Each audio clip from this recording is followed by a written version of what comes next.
কারণের জন্যে খরগোশদের লোম ওঠে। এই যে খরগোশটি দেখতে পাচ্ছেন, দেখুন লোম উঠছে উঠছে না। অনেক সময় দেখা যায় ওদের মধ্যে মারপিট হলে তখন ওদের গায়ে থেকে লোম ঝরে ওঠে। নোংরা অপরিষ্কার জায়গায় যদি রাখা হয় তাহলে কিন্তু লোম ওঠে।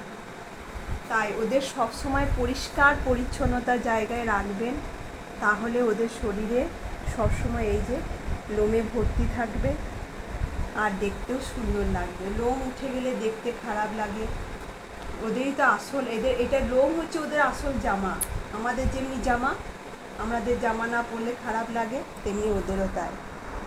লোম হচ্ছে ওদের আসল জামা, তাই ওদের পরিষ্কার পরিচ্ছন্ন খাঁচা সবসময় রোদে দেবেন। আর ও প্রচুর পরিমাণে জল খাওয়াবেন। জল খাওয়ানো তো মাস্ট।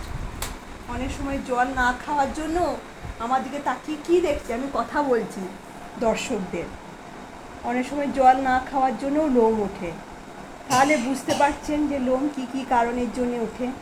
আমার ভিডিওটা যদি ভালো লাগে তাহলে লাইক করবেন, শেয়ার করবেন বন্ধুদের সাথে।